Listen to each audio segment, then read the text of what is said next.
You read the title correctly. Over the span of 3 months, I caught up with 3 of the biggest shonen manga to come out the past few years. And in this video, I'm going to be telling you my general thoughts on each series. There will be some mild spoilers from each series, but they will be to a minimum and definitely won't pertain to any of the more recent chapters, only the stuff from early on in each series' run. Welcome to the Matsunoki Cafe. I'm Shiro, the owner. Here we'd like to talk about whatever is considered nerdy or nostalgic. Sit back, relax, and enjoy your own cup of joe while I tell you my thoughts on 3 of the top new-gen manga. Let's start off with the first manga I caught up with, which is the only non-jump manga in this video, Gachiakuta. I'm a big fan of the works of Atsushi Okubo. Soul Eater was my proper introduction to anime, and while Fire Force definitely has its issues, it ended up becoming one of my favorite manga because the good of the series heavily outweighs the bad in my opinion. So when I heard Kei Urana, who previously worked as an assistant for Okubo, was coming out with her own series after Fire Force's conclusion, I was fully on board. I remember reading up to around the start of the fight against Amo when I stopped keeping up with the series.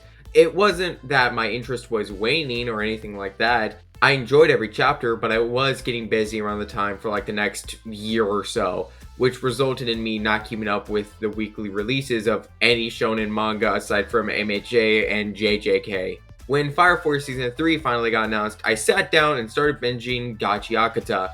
And damn, Urana gotta be a master chef because what they're cooking here is stellar. Gachiakuta is a dark fantasy manga where our protagonist, Rudo, is banished to the Abyss for crimes he didn't commit. The Abyss is a world infested with trash, to the point that the trash heaps have grown sentient and turned into beasts. Rudo starts off the series on a journey to go back up and get revenge. First off, art in this series, fantastic. I'm very fond of the aesthetic of Okubo's art, and Urana uses that same aesthetic while bringing her own flair to it. There's something about the mix of graffiti and anime that just meshes so well and makes the series stand out from all the other manga currently running. While Kei Urana is the main artist, there are graffiti illustrations done by Hideyoshi Ando. Graffiti and art in general is a running theme throughout the series, and the art does a great job of visually signifying what the Abyss and the people living in it are like. The character designs, added with the line art and the usage of shading, gives this grungy punk rock vibe, which is perfect for characters living in a world where the entire surface has become one huge dump. An aspect of Okubo's writing that I was a big fan of was how he handled characters and their dynamics. He always managed to make even the most outlandish characters have a sort of charm or down-to-earth quality, which is why the casts of Soul Eater and Fire Force are 2 of my favorite rosters of characters in shonen. Urana's methods of character writing are very similar. The main cast have their own brands of humor and charm that make them easy to love. My favorites of the main crew of cleaners are definitely Engine and Rio, but Rudo is definitely up there. I also really like Gachiakuta's power system. The concept of Jinkies, I prefer the fan name over Vital Instruments, sue me, is really cool. The wide range of different objects that can be turned into super powered weapons through this power system is wild and brilliantly shows off Urana's creativity with the abilities and choreography she comes up with. The fights in the series are so fun and feel so kinetic when you read it, despite them being still panels at the end of the day. Another reason I'm a fan of this power system is how naturally it ties into the big theme of Gachiakuta's narrative. It's a story about how everyone and everything has value. Even the smallest piece of trash was once a fine object that deserved as much appreciation and care as any other. Rudo is the biggest stand-in for this ideal, as he was raised by Regto to believe all objects are imbued with souls. This is reflected in his ability, which is called 3R.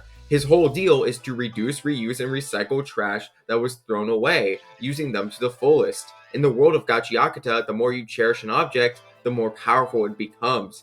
It's a great and rather unique overarching theme for a shonen series. I highly recommend reading Gachiakuta. The anime is coming out next year, so if there's any point to catch up on the manga, it's right now. The powers are fun and unique, the fights are dynamic, the characters are all charming, and the story is also really solid so far. I can't think of anything negative to say about the series unless I really wanted to nitpick, so yeah, it's good. Check it out. Hey, so originally I recorded this part of the video mentioning my goal of hitting 900 subscribers by the end of the year and how close we were to it. And then as I finished editing the video and was rendering it, we hit the goal.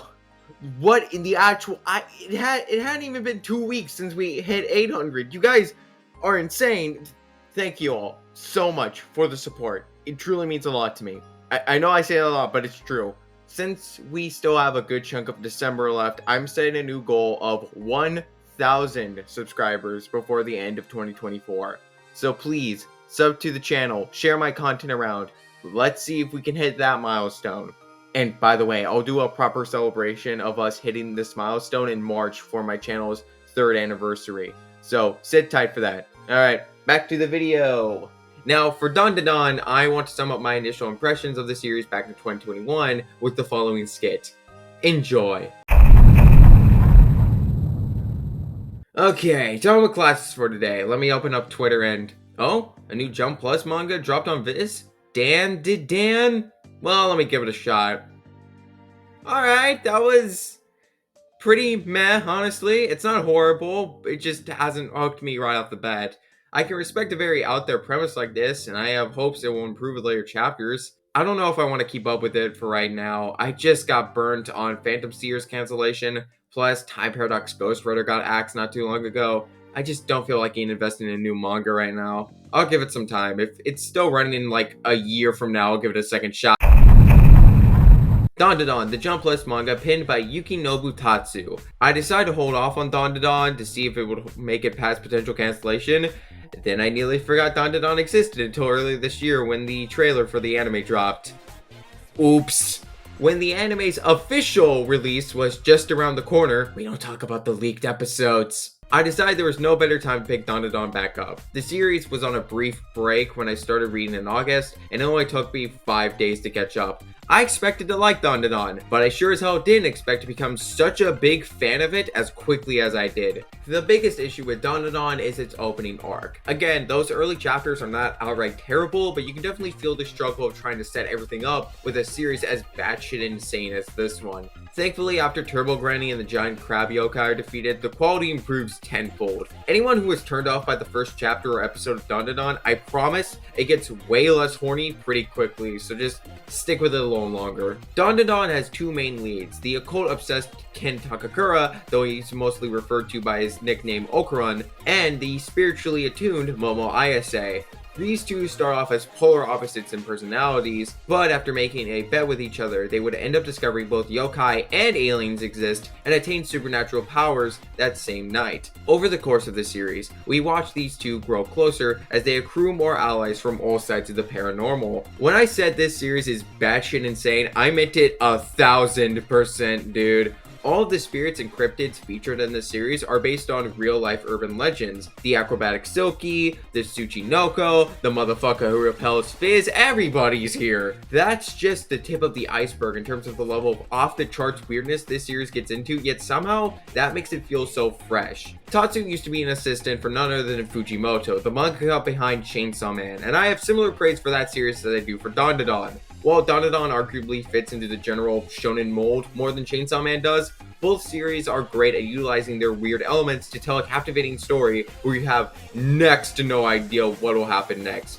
It's a really wild ride Tatsu has us on. I also like how powers are handled in Dandadan. While Momo was born capable of spiritual abilities including telekinesis, Okuran obtains his demonic transformation and super speed through getting cursed by the Turbo Granny. Most of the main cast's powers derive from spirits that are either possessing them or have given out their abilities to them. The powers of the spirits and the aliens are all cool and unique. What makes the powers and the fights even cooler is the art. There are so many times my jaw dropped reading this series. I was seriously in disbelief that most of these chapters came out with only a week between each other. But honestly, my favorite part in each arc isn't the fights, though they're still dope.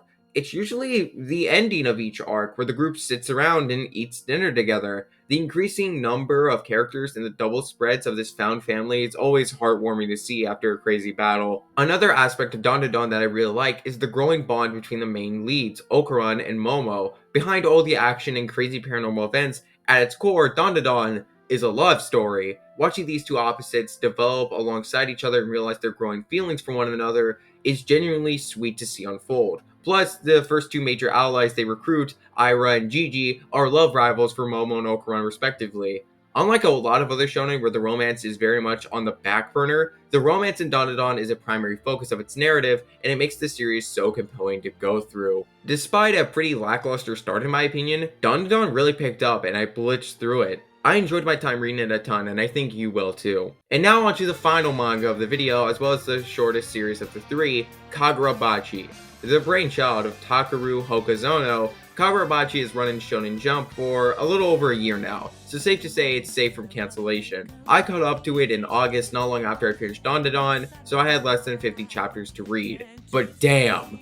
Those 40 plus chapters contain some top-notch shonen storytelling. I brought it up earlier in the skit I did for Dandadan, but a manga I was following that unfortunately got axed was Time Paradox Ghost Rider. It revolves around an in-universe manga from the future called White Knight, which is basically workshopped for years until it was crafted to be the perfect story that everyone loved. I give this context because I feel like Kagurabachi is the real-world equivalent of White Knight, being scientifically made to be the most shonen series to ever shonen. If you were on any social media when the first chapter dropped on Viz, especially Twitter, you cannot escape some sort of variation or edit of this image. The memes skyrocketed the series' popularity, which unknowingly helped the series survive in Weekly Shonen Jump. People were calling it the Morbius of shonen, which is an insult to Kagurabachi looking back at it, because we ironically love the piece of shit movie Morbius, while Kagurabachi is actually good. It's really good. Meet Chihiro Rokuhira, son of the legendary swordsmith Kunishige. In this world of sorcery, Kunishige made a name for himself by forging 7 enchanted blades, swords with super powerful magical abilities.